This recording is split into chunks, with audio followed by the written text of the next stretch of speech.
ouvintes da Rádio Defensoria, está no ar mais um programa Entrevistas DPE. Eu sou Gislaine Teixeira e você pode ouvir o nosso podcast no YouTube, no Spotify, no Deezer. Fica aqui com a gente que hoje nós temos muitas informações legais para você. Hoje nós vamos falar do casamento coletivo Enfim Casados, oferecido pela Defensoria. Não seria o mesmo sem o apoio dos parceiros, como o Cartório Loureiro, que tem sido peça-chave para a realização desse evento tão importante para a comunidade. Nós estamos recebendo o Dr. Josiel Loureiro aqui, tabelião e juiz de paz, para falar sobre essa parceria que tem proporcionado a regularização de uniões civis de forma gratuita, permitindo que muitos casais oficializem seu vínculo de maneira simples e acessível. Além da parceria com o Cartório Loureiro no casamento coletivo, nós vamos conversar também sobre os regimes de bem do casamento na união estável e abordar as diferenças e as implicações. Seja bem-vindo, Dr. Josiel. Olá, tudo bem? Tudo bem, obrigado por ter aceitado o nosso convite. Prazer sempre estar aqui participando e esclarecendo, né, as nossas ações. Aí já vão mais de 5.000 pessoas casadas ao longo desses anos de Cartório Loureiro, né? A gente que trouxe para cá essa iniciativa. E sempre com a parceria com a Defensoria Pública já realizamos casamento de mais de 5.000 pessoas. Nossa, desde quando que Começou em 2017, né? A então governadora Sueli Campos, né, nos recebeu numa reunião e a gente apresentou o projeto para eles, né? E de imediato ela chamou a Defensoria, que se entusiasmou bastante com a ideia, e passamos a ter aí a participação de várias entidades, né? E fizemos casamentos junto com igrejas, junto com o governo do estado, junto com a prefeitura, com o Tribunal de Justiça, com a Assembleia Legislativa, enfim, já tivemos aí, já perdi as contas, na verdade, de quantos casamentos coletivos nós fizemos. E aí, realmente eu não tenho ideia, a gente acaba não mensurando, né, o impacto de tudo isso. Quantas pessoas foram atingidas? Eu sei que eu parei de contar quando deu 5.000 pessoas, né, 5.000 noivos. Ou seja, se você multiplicar aí por, sei lá, 4, pelo menos 2 de cada lado, pai e mãe de cada lado, nós estamos falando de 20 e 25.000 pessoas atingidas diretamente, entre pais e noivos, né? E se você for olhar parentes, filhos, primos, amigos, certamente a gente já atingiu mais de 100.000 pessoas no nosso estado ao longo dessa história. Porque tem uma importância social e jurídica, né? Muito grande, muito grande. Até alguns filhos que não têm sobrenome do pai, da mãe, aí depois, quando faz o casamento, acaba retificando os documentos, né? Assim, o casamento, ele é um ato que, assim, ele tem uma história muito bonita, né? Uma história que nasce lá ainda em idos da nossa própria existência. O casamento, ele é tão antigo quanto a própria sociedade. É bíblico, né? E ele foi se amoldando ao longo das eras e ao longo das sociedades em que ele foi incluída. Tudo quanto é canto você vê algum tipo de casamento. Formas diferentes, mas sempre a celebração do amor, da família. Então, a importância do casamento para a sociedade é algo incomensurável, não tem como a gente medir. Muitas vezes, uma das experiências que eu tive, eu casei um casal, ela com 90 e poucos anos, ele com 96. Eles eram indígenas. Mas não foi coletivo? Não. A gente fazia um coletivo dentro do cartório à época.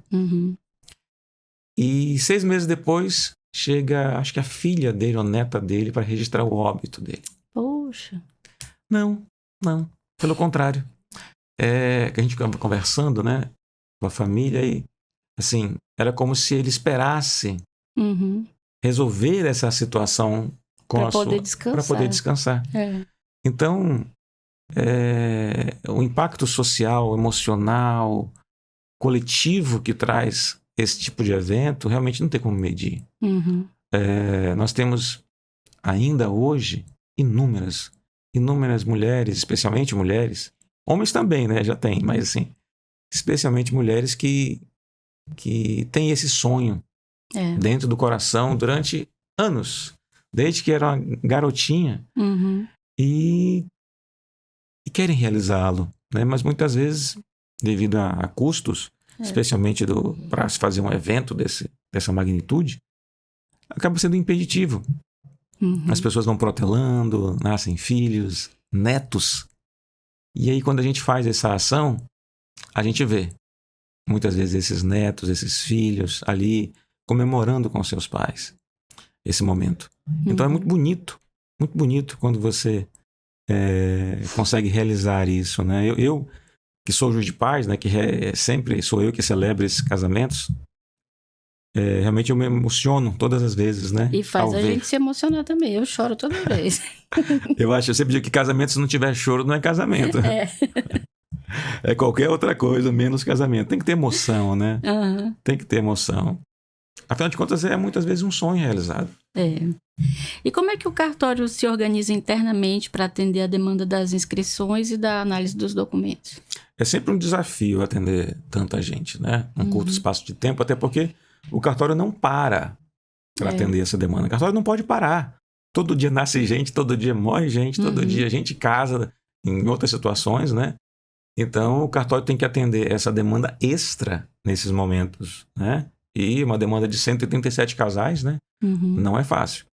Mas nós temos uma equipe maravilhosa, muito bem treinada, muito bem gerenciada, né? Pelo Dr. Lúcio e pelo Michael, que são chefes do setor.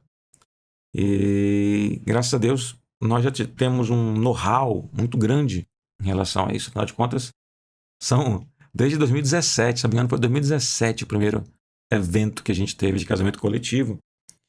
E isso tem impactado diretamente a nossa vida e a vida da nossa sociedade. E por conta do casamento, como que foi a procura no cartório, a movimentação? Ficou muita gente de fora ou deu a quantidade de vagas? Ficou faltando, não deu para quem quis, né? Todo ano o pessoal... Agora o pessoal tá esperto e já corre logo nos primeiros dias, né? Para não perder a chance. Assim, nós temos realmente tentado atender toda a demanda, né? Mas especialmente o nosso brasileiro gosta de deixar para o último dia. Eu lembro. Fica lotado, né? Fica lotado e não traz o documento X, a testemunha não vem. E assim, são questões da lei. A lei é que dispõe quais são os documentos, o que tem que trazer, quais são os procedimentos. Então não é uma vontade do cartório ou do juiz de paz. Não, tem que atender ou você traz aquela documentação ou você não pode casar. E foi publicado edital, né, com bastante antecedência, com todos os documentos, com todos os prazos. Mas o nosso brasileiro adora deixar para a última hora. E o bom é que se a pessoa tiver com alguma pendência de documento, a defensoria já ajuda a resolver também, né? Sim. Aí a pessoa já casa e fica com tudo em dia. É importante regularizar a vida das pessoas, é importante fazer com que o cidadão perceba que ele é visto, que ele não é invisível aos olhos do Estado, né? Que o Estado está ali para atuar em prol do bem-estar comum. Né? Hoje é um princípio constitucional, né? A felicidade, buscar a felicidade. E um evento como esse tem também esse aspecto, né? Não só registral, não só documental, mas especialmente na busca do bem-estar comum. E vocês têm estatística de qual o regime de bens mais escolhidos pelos casais? Nem precisa. Comunhão parcial. Comunhão parcial, disparado. Às vezes aparece uma separação por aí, Parece, né? mas é muito raro. É muito raro. Separação, seja ela... Assim, existe a separação obrigatória, né? É a questão da idade, né? Idade, né? 16 anos é chamada idade núbio no Brasil. Só pode casar quem tem acima de 16 anos. Até 18 anos você precisa da autorização dos pais. E aí, muitas vezes, quando o pai não está, né? É muito comum também aqui, infelizmente, há um combate, né, contra a paternidade irresponsável, que acontece muitas vezes, infelizmente. Então, muitas vezes, a mãe é obrigada a criar sozinha. Mas o pai não morreu. O pai está em algum lugar. Então, a lei fala que tem que ter autorização dos dois. Aí entra a defensoria para poder resolver também essa questão no suprimento de vontade. Toda vez que houver suprimento de vontade, aí precisa casar pelo regime da separação obrigatória. Você pode explicar melhor esse suprimento de vontade? É assim, a mãe disse, não, deixa ela casar, menina é bom. Aí o pai disse, não deixa. Eu não quero, esse cara é sem vergonha. Né? Quem vai suprir a divergência? O juiz. Ah, tá. E aí, nesse caso, né, há necessidade, né, também. Outra, a pessoa já foi casada, viúva, né, ou divorciada, não deu partilha, tem bens ali que ficaram, é meu, é dela, de quem é, né? E para não haver para não haver uma confusão patrimonial, há essa necessidade também de se impor o regime da separação de bens. E também para o idoso, né? Mas aí é um pouquinho diferente hoje em dia. As pessoas estão acostumadas no passado a entender que quem tinha acima de 60 anos tinha que casar pelo regime da separação obrigatória. Houve uma mudança que elevou para 70 anos essa idade. Ok. Mais recentemente, o Supremo Tribunal Federal, em uma decisão aplaudida, né, por todos os que atuam na área, ele tem uma decisão muito inteligente.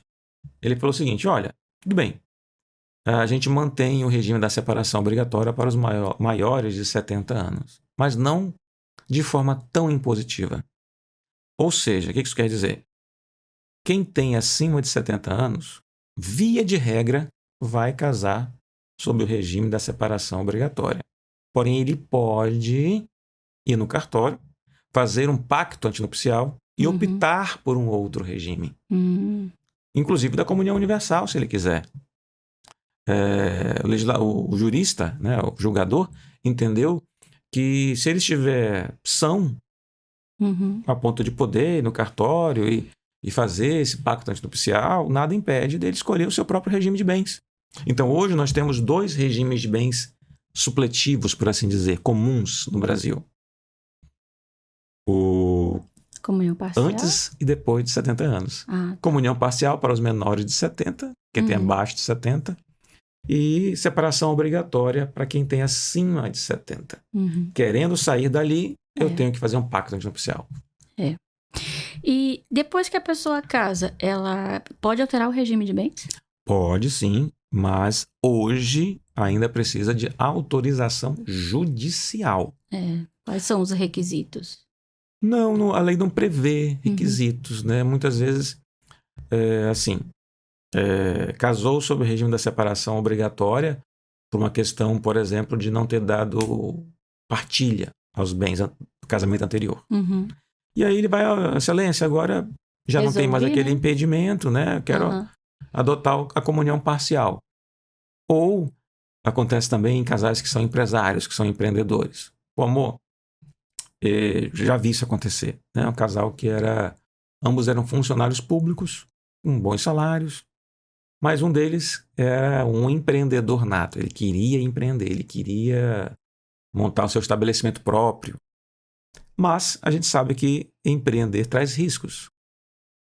E a esposa, e ele também não queria que alguma dívida das empresas dele viesse a afetá-la. Então, eles pediram a alteração do regime de bens. Eles já tinham comunhão parcial e adotaram a separação total, através de autorização judicial.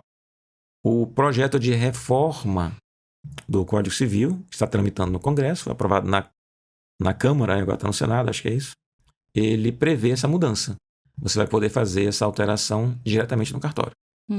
Mais fácil, né? Mais fácil, mais rápido, mais barato. E quais as principais diferenças entre a união estável e o casamento civil? Olha, hoje em dia, em termos de direitos, não há muito mais. As diferenças são muito pequenas, né? Mas vamos fazer um apanhado rápido para que as pessoas entendam o que é cada coisa. primeira coisa é entender que tem um namoro, né? Uhum. Para a turma mais radical, tem o ficar, né? Antes de namorar. Vamos dar uma ficada para ver se combina, se dá... Fazer um se dá estágio match, probatório, né? ver se dá match.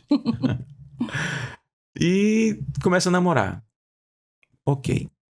A nossa norma jurídica, ela diz o seguinte: começou a ter o intuito de constituir família se vocês, casais, estiverem com o intuito de família, vocês já estão em união estável. Independente ou não de ter filhos, né? De ter filhos, de ter escritura, de ter contrato, de ter nada. Uhum. Ela é um fato. Ah, mas precisa coabitar? Você já precisa morar debaixo do mesmo teto? Não. Não. Há casais que vivem há anos, cada um no seu quadrado, por assim dizer, né? Às vezes dá mais certo assim, né? Quando as pessoas têm muitas manias, né? Geralmente elas não querem abdicar disso.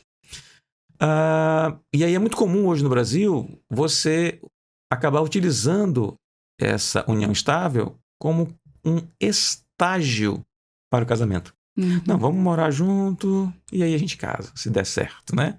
Muitas pessoas agem desta maneira. Até né? porque é mais fácil desfazer do que um casamento oficial, assim, né? Tem duas questões ligadas a isso aí. Ok, é um fato. Começa hoje, amanhã termina, tá tudo certo.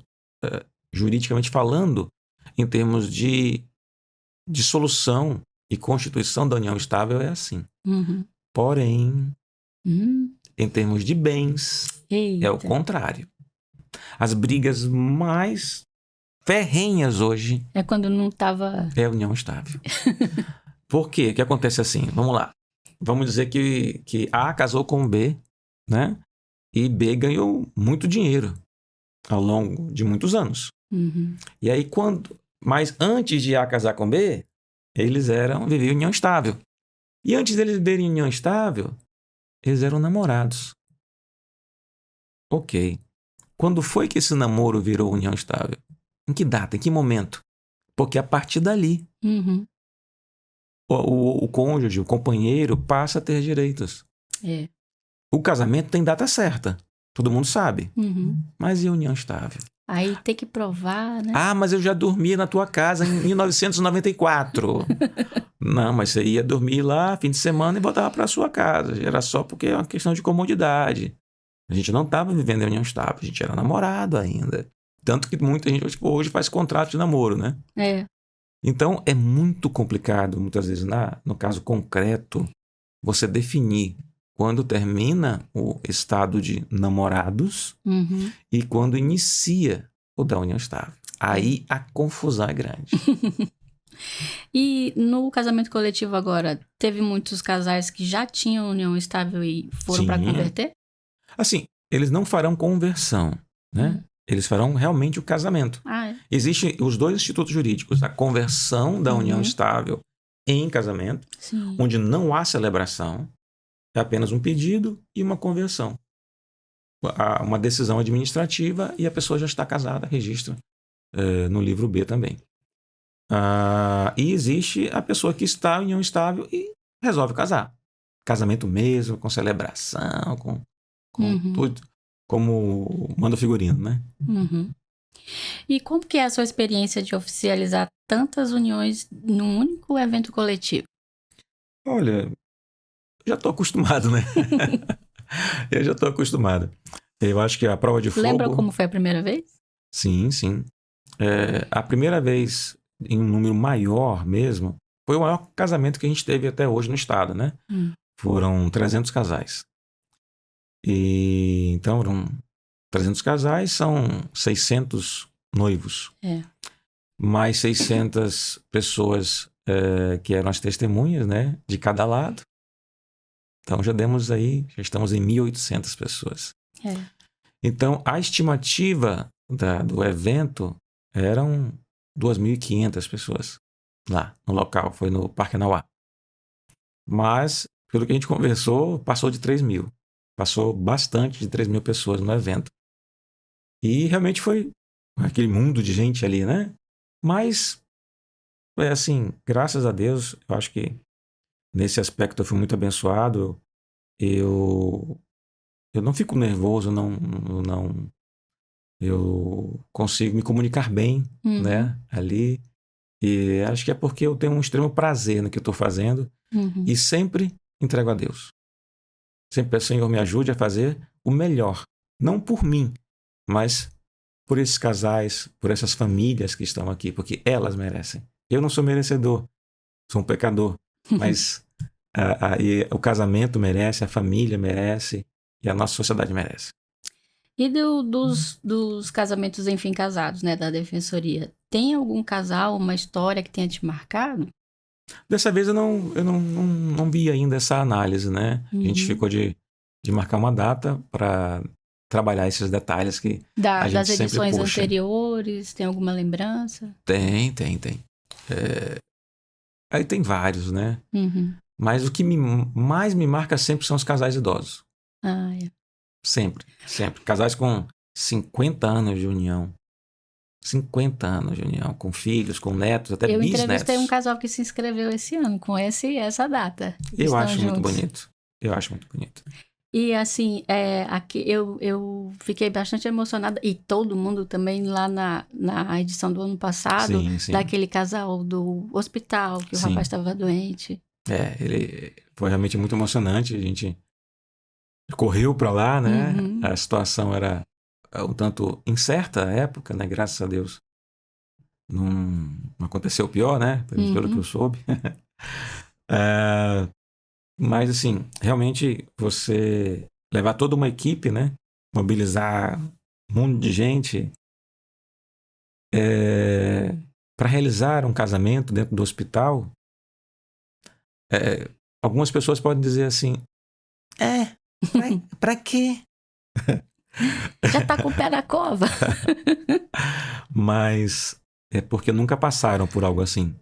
Não viram a emoção nos olhos do noivo, da noiva, dos pais deles, né? Que um, inclusive, veio de Manaus, né? Para poder participar ali. Então, quem não tem essa sensibilidade não entende o valor de um ato como esse, né? De você, repito, enquanto autoridade pública, enquanto representante do Estado, sair da sua cadeira, vou até usar um termo chulo, levantar a bunda da cadeira e ir ao encontro daquele que precisa, do necessitado, do descamisado, do desassistido muitas vezes, ali não pelo Estado, porque ele estava hospitalizado, enfim, mas pela vida, né? Que a vida às vezes dá uns baques na gente grande. E aí prova mesmo, né? Que é na saúde e na doença. Na saúde e na doença. Tanto que foi o que eu falei no dia, né? É na saúde, realmente, e na doença. Então, é realmente emocionante. Eu realmente... eu acho que esses momentos pagam todo o nosso esforço. Isso.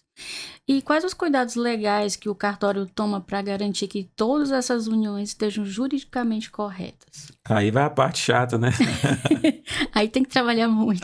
Analisar todos os documentos, ver se está tudo certinho conforme a lei. Muitas vezes tem que conversar com os noivos, gente, não dá. Esse documento aqui está inservível, né? As pessoas dizem, mas não tem prazo de validade documento. Só que o que acontece com relação ao documento, né? A própria lei fala que se ele não estiver apto a lhe identificar, ele não pode ser utilizado. Eu tive caso já da pessoa com 60 anos apresentar um documento que tinha 12 anos. Meu senhor, não estou dizendo que esse documento seja falso e nem que não seja seu. Eu estou lhe dizendo que eu não tenho como, olhando para esse documento, afirmar que o senhor é o senhor. Ele tinha 12 anos de idade no documento. E tinha 60. E tinha 60. Ou seja, foi há 48 anos atrás que emitiu o documento. Tudo amarelado. E outras, às vezes as pessoas deixam no bolso, chove, ou vai para a máquina de lavar, e fica aquele documento todo acabado. E aí realmente não tem como identificar a pessoa através daquele documento. Aí a gente tem que negar, né? Ou quando falta a certidão. Quanto ao regime, né, de casamento, eu tenho uma curiosidade. Participação final nos aquestos. Esse aí quase ninguém usa. Eu nunca tinha ouvido falar, você pode explicar? Ele é muito raro. Os aquestos, o que são os aquestos? Os aquestos são os bens adquiridos onerosamente durante a sua relação. É como se tivesse dois regimes, um durante um casamento e um para após o casamento. É como se você vivesse durante o casamento com separação e ao final com comunhão parcial. É meio que um regime híbrido, se olhar ele em comparação com os outros. Mas ele é tão confuso e tão especial que eu só vi um. Até hoje, eu sou tabelião e registrador desde 2013. Só vi um pacto antinupcial sobre o regime da comunhão parcial, final dos aquestos. Tanto que eu mesma nunca tinha ouvido falar. E as certidões de casamento, após a cerimônia do casamento coletivo, eles recebem no mesmo dia, né? Recebem no mesmo dia, com folha de segurança, tudo bonitinho. Eles já saem de lá, como eu sempre digo, né? Casamento faz comunhão plena de vida segundo o Código Civil. E aí você entrega 2 certidões e recebe uma. Porque é junta das 2 pessoas. Eram 2, agora é um só. Como diz a Bíblia também. Eram 2, agora é um. É assim que funciona o casamento religioso com efeito civil? Como é que é? O casamento religioso com efeito civil, ele guarda muita semelhança com o casamento civil. Historicamente, o casamento é religioso. Ele surge através das diversas religiões do mundo. Com o nosso histórico cristão, né, não seria diferente. E a partir do Brasil República, há uma separação e se civiliza, digamos assim, o casamento, que era religioso até então. Só religioso, né? Só os padres é que podiam casar até o início da República, lá, em 1889, né? Então, a partir dali, o casamento se torna civil. Há muitos lugares onde o casamento ainda é religioso no mundo. Isso não é novidade, não é algo que era só do Brasil, né? Pelo contrário, nós temos aqui até muito mais liberdade do que em muitos lugares. Nesse caso, o normal, o comum, o que é o mais usual, é as pessoas irem até o cartório e darem entrada no processo de habilitação. O processo de habilitação é que vai dizer, olha, você está apto a casar. E diante da certidão de habilitação, o padre, o pastor, marca uma cerimônia religiosa, faz o casamento lá, registra no livro lá deles, cada entidade tem a sua formatação, né, para isso, e traz a certidão daquele casamento religioso para o cartório. E aí nós registramos ele no livro B auxiliar. O livro do casamento civil é o livro B. O do casamento religioso com efeito civil é o B auxiliar. E o A de nascimento? A de nascimento. É a sequência da vida. A nasce, B casa, C morre. O C é de óbito. De óbito.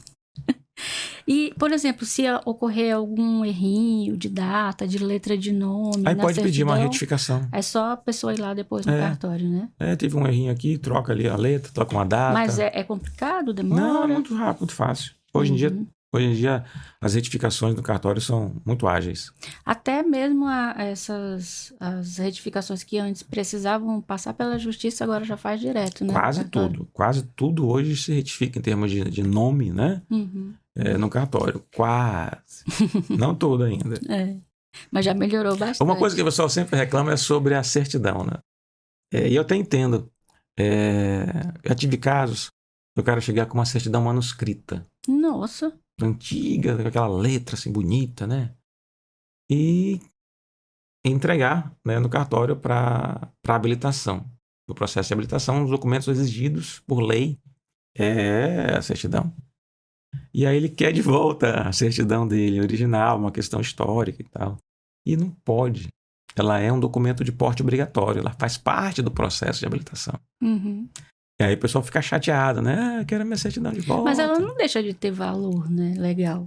Olha, assim, ela não está, digamos, invalidada, mas ela não condiz mais com a realidade. Por causa do Estado Civil. Isso, ele não é mais solteiro. Aquela pessoa talvez não tenha nem mais aquele nome. Então, Eu sempre digo que a certidão, ela é uma foto no tempo. Ela é condizente com aquele momento do tempo. Amanhã pode não ser mais. Amanhã aquele cara pode estar divorciado. Amanhã aquela noiva, aquela esposa pode ter morrido. Enfim, né? Por falar em nome, essa questão sempre da mulher usar o sobrenome do marido, né? Antigamente, não sei se era obrigatório, porque acho que todo mundo trocava, mas hoje não é mais, né? Não. Só faz se a pessoa quiser. E o contrário, tem muitos homens que querem compartilhar o sobrenome da esposa? Eu? É? Meu nome, a minha esposa pegou uma partícula do meu nome e eu peguei um dela. Oh, que legal. Então, nós dois somos... Nessas inscrições que teve agora, teve alguém que fez assim? Eu não me recordo. Esse detalhe gente, né?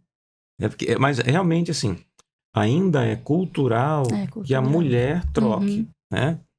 Em alguns países ainda é obrigatório a mulher assumir o sobrenome do marido, né? Tudo é conforme a cultura, né? Há casos do contrário também. Há casos em que o sobrenome que fica é da família dela e não dele, né? Dos filhos, por exemplo, né? Há países, é mais raro, mas há países em que é obrigatório a criança assumir o sobrenome da mãe. Então, doutor Josiel, deixa o recado para o pessoal sobre o casamento. Olha, dia 16 de maio. A gente manda um recado especialmente para as noivas, né? Que ficam nervosas, preocupadas. E eu sempre digo, vai dar tudo certo, né?